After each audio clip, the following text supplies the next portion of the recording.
ही गोष्ट आहे साध्या भोळ्या भद्राची. तरुणावस्थेत झालेल्या चुकीमुळे तिचं जीवन तिच्यासाठी अभिशाप बनलं आणि मग हाच अभिशाप तिच्यासाठी वरदान ठरला, ज्यामुळे ती एका उच्चतम प्रज्ञेच्या सन्मार्गावर आरूढ झाली. प्राचीन काळी राजगृहात एक शेठ राहत असे.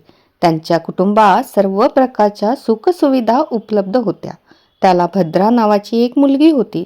ती खूप सुंदर आणि शालीन होती. कुटुंबाच्या प्रेमळ छत्रछायेत वाढणाऱ्या भद्राच्या जीवनात कसलीच कमतरता नव्हती. जे हवं ते तिला लगेच मिळत असे. वडील तिची प्रत्येक इच्छा पूर्ण करीत असे. मुलीविषयी त्यांच्या मनात खूप स्नेह होता. साहजिकच या वातावरणाचा तिच्यावर खूप प्रभाव होता. ती अत्यंत चंचल आणि नटखट होती. तिच्या बालसुलभ निरर्थक कृती मात्र लुब्ध करणाऱ्या होत्या. बाल्यावस्थेतून किशोरावस्थेत व किशोरावस्थेतून तरुणावस्थेत पदार्पण केल्यानंतरही ती बालिकेप्रमाणे अत्यंत साधीभोळी आणि चंचल होती. ती अति सुंदर दिसत होती. दिवसेंदिवस तिचे सौंदर्य अधिकाधिक खुलत होते.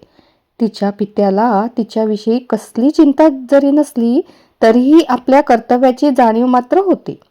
आपल्या नातेवाईक व हितचिंतकांसमोर त्यानं आपल्या मुलीच्या विवाहाची मनीषा व्यक्त केली होती आणि त्या दिशेने प्रयत्नही सुरू केले होते. भद्राला जेव्हा याविषयी समजलं तेव्हा ती प्रसन्न झाली. तिचं मन प्रफुल्लित झालं. भद्रासाठी तर ती बालपणी खेळत असलेल्या भातुकलीचा खेळ म्हणजेच खरा विवाह होता. खूप मज्जा येईल असंच तिला वाटू लागलं. याविषयी ती आपापल्याच कल्पनाविश्वात रममान होऊन विवाहविषयक स्वप्न रंगवू लागली. खरं तर विवाहाविषयी भद्राला काहीच ज्ञान नव्हतं. विवाह म्हणजे काय, विवाहाचा अभिप्राय काय, विवाह का करतात यापैकी कोणत्याच प्रश्नाचं खरं उत्तर तिच्याकडे नव्हतं. यावर तिनं कधी विचारही केला नाही. अर्थात विवाहासारख्या महत्त्वाच्या प्रश्नाविषयी ती पूर्णतः अनभिज्ञ होती. ती अबोध होती. याविषयी तिला काहीच माहिती नव्हतं. याच दरम्यान राजगृहात चोऱ्यांचं प्रमाण वाढलं होतं. सैन्य अधिकाऱ्यांच्या सतर्कतेमुळे एका चोराला पकडलंही होतं. आश्चर्याची बाब म्हणजे तो चोर दुसरा तिसरा कोणी नसून पुरोहितांचा मुलगा होता. अपराधी साधारण व्यक्ती अथवा विशिष्ट परिवारातील सदस्य अथवा कोणीही असो, न्याय सर्वांसाठी समान होता. यापुढे राज्यात कोणी चोरी अथवा गुन्हा करून राज्यातील शांतता भंग करण्याचं, असुरक्षा आणि जनतेत भीती निर्माण करण्याचं साहस करू नये म्हणून अपराधाला कठोर शिक्षा करण्याचा प्रस्ताव मांडण्यात आला. तेव्हा या चोराला सार्वजनिक ठिकाणी मृत्यूदंड देण्याचा आदेश देण्यात आला. चोराला मृत्यूदंड देण्यासाठी राज्याचे अधिकारी जेव्हा त्याला घेऊन निघाले तेव्हा त्याच्या भोवती जनतेने गर्दी केली. अरे, हा तर राजपुरोहितांचा मुलगा सुत्थक आहे. गर्दीतून आवाज आला तेव्हा लोक एकमेकांना ढकलून त्याला पाहण्यासाठी पुढे येऊ लागले आणि म्हणू लागली, अरे हो की, हा तर सुत्तकच आहे, राजपुरोहिताचा मुलगा, आणि असं कुकर्म घोर अनर्थ आहे हा. बघा बघा, दिसायला किती साधा भोळा भाबडा सज्जन वाटतो, किती सुदर्शन आहे. गर्दीतून काही जण म्हणाले. आपल्या घरातून हे दृश्य पाहणाऱ्या भद्राच्या मनातही असेच काहीसे विचार सुरू होते. खरंच कसा हा नखरेबाज आणि साहसी तरुण आहे, आणि सहज तिच्या अंतर्मनात त्या तरुणाविषयी वेगळेच भाव निर्माण झाले. याच्याशी लग्न कर भद्रा, ती स्वतःशीच पुटपुटली आणि मग तिनं तसा संकल्पच केला. भद्रा साधीभोळी व अबोध होती.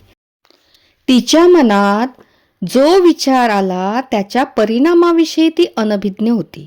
त्याचा परिणाम काय असेल याची तिला मुळीच जाणीव नव्हती. आपल्या संकल्पाच्या भीषणतेची तिला भासही नव्हता. तिनं जे ठरवलं ते ठरवलं. शेठ आपल्या मुलीची प्रत्येक गोष्ट ऐकत असे म्हणून तिचा आपल्या वडिलांवर पूर्ण विश्वास होता. आपली प्रत्येक इच्छा पूर्ण होऊ शकते. वडिलांना जर आपण आपली ही इच्छा सांगितली तर ती नक्कीच पूर्ण होईल याची तिला खात्री होती. भद्रानं याविषयी वडिलांशी बोलायचं ठरवलं. परंतु लवकरच सुत्तकाला मृत्यूदंड दिला जाणार होता आणि तिच्याजवळ पुरेसा वेळही नव्हता. त्वरित काहीतरी करणं आवश्यक होतं. म्हणून ती पळतच आपल्या वडिलांकडे गेली. पिताश्री, तुम्हाला माझा विवाह करायचा आहे ना? तिनं न घाबरता निसंकोचपणे वडिलांना विचारलं. होय पुत्री, का बरं? भद्राच्या अचानक आणि अवेळी विचारलेल्या प्रश्नाने आश्चर्यचकित होऊन शेठ म्हणाला, तर मग माझा विवाह या सुत्थकासोबत करून द्या. भद्रा म्हणाली, सुत्थकशी? कोण सुत्थक? कोणत्या सुत्थकाबद्दल बोलत आहेस बेटा तू? शेठनं भद्रकाला विचारलं. तो सुत्थक ज्याला सैनिक मृत्यूदंड देणार आहेत, भद्रानं सांगितलं.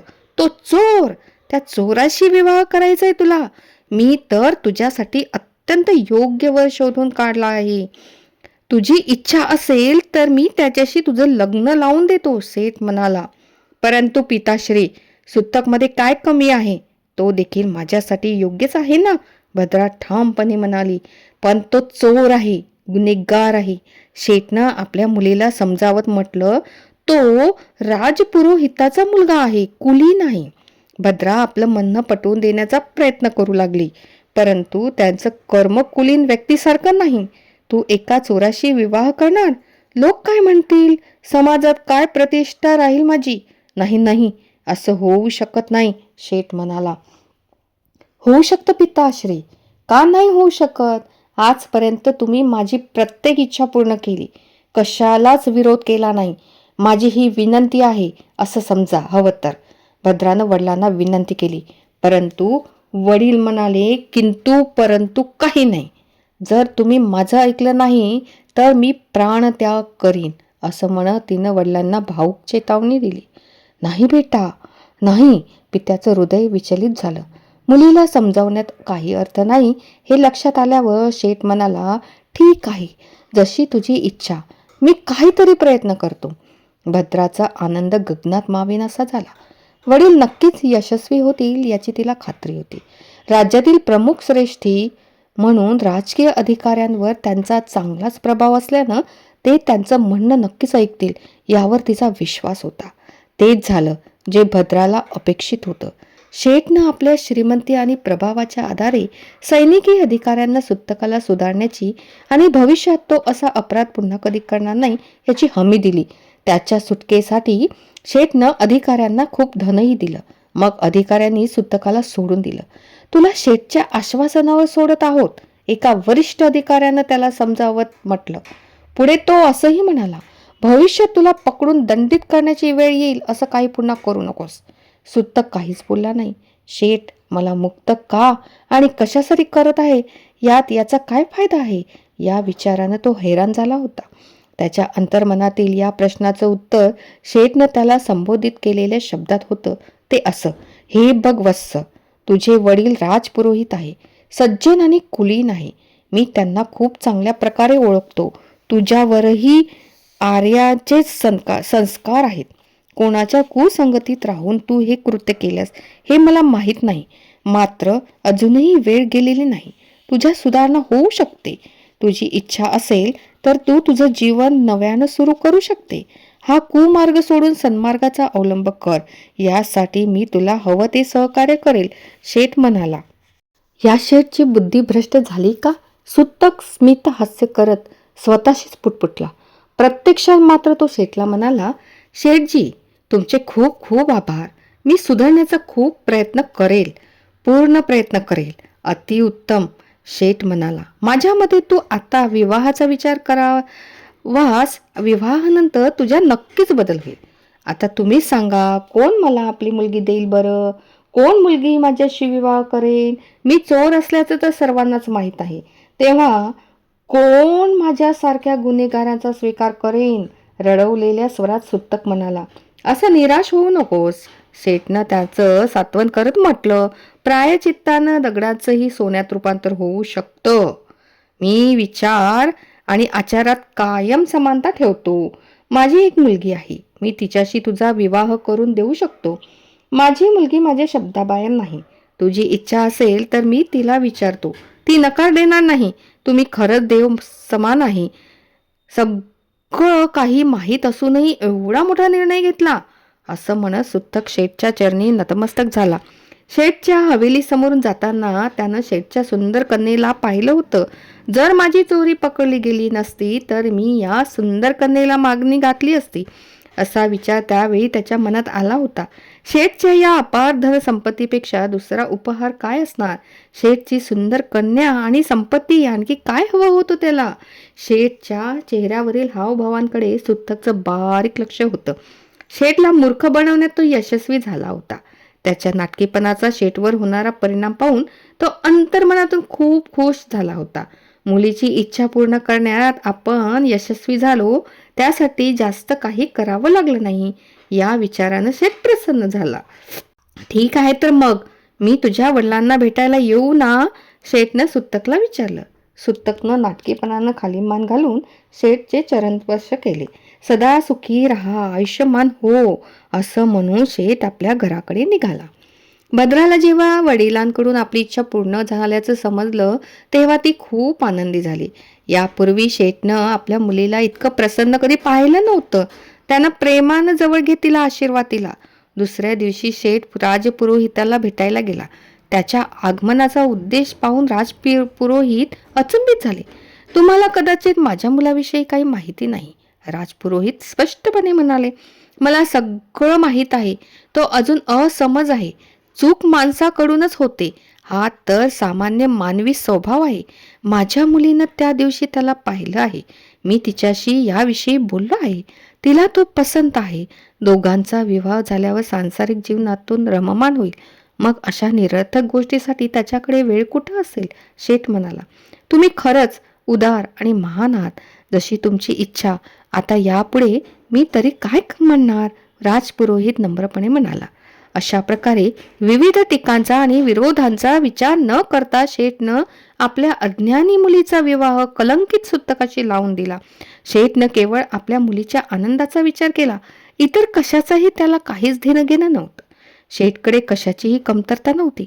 त्यानं बहुमूल्य आभूषण, वस्त्र आणि अन्य मौल्यवान सामग्रीसह आपल्या प्रिय मुलीला सासरी पाठवलं. दोघांनीही आपल्या नवीन जीवनाची सुरुवात केली. मनासारखा पती मिळाल्यानं भद्रा खूप खुश होती, आनंदित होती. सुतक देखील आपल्या सुंदर पत्नीवर मुग्ध झाला होता. ज्याप्रमाणे भोवरा फुलांभोवती घुटमळत असतो आणि फुलातील मकरंदाचा आस्वाद घेतो, तशी सुतकची अवस्था झाली होती. नव्याची नवलाई. सुतक आपल्या पत्नीच्या सहवासात पूर्णतः रममाण झाला होता. त्याच्यातील हे परिवर्तन पाहून राजपुरोहित प्रसन्न आणि संतुष्ट होते. त्याचबरोबर शेठही आपल्या मुलीला सुखी पाहून आनंदित होता. आश्चर्य आहे, राजपुरोहितानं आपली प्रतिक्रिया व्यक्त केली. मी म्हणालो होतो ना की सगळं काही ठीक होईल, शेठ गर्वानं म्हणाला.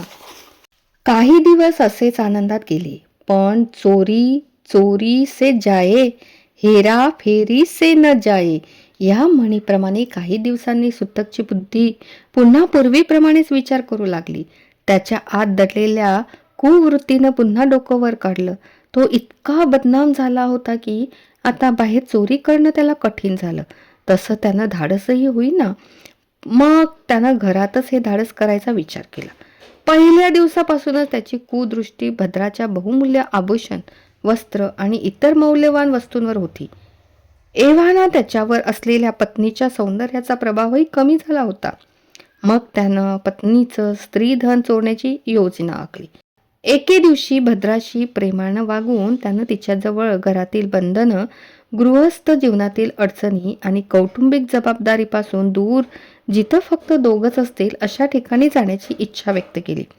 भद्रा पतीच्या प्रेमात इतकी आंधळी झाली होती की तिच्या प्रेमळ मनात सुतकाची आपल्या स्त्रीधनावर, बहुमूल्य आभूषणावर कुदृष्टी आहे हा विचारही आला नाही. तो फक्त तिला आपल्या मार्गातील अडथळा समजतो. तिच्यापासून त्याला स्वतःची सुटका करून घ्यायची आहे. तो तिची हत्या करू इच्छितो याची तिला मुळीच कल्पना नव्हती. खूप दिवसापासून सुतकच्या मनात आपल्या साध्या भोळ्या पत्नीला एखाद्या निर्जन स्थळी नेऊन तिची हत्या करण्याचा विचार होता. अखेर त्याच्या डोक्यात अशा एका निर्जन डोंगराचा विचार आला, जो त्याच्या योजनेनुसार सर्वथा अनुकूल आणि उपयुक्त होता.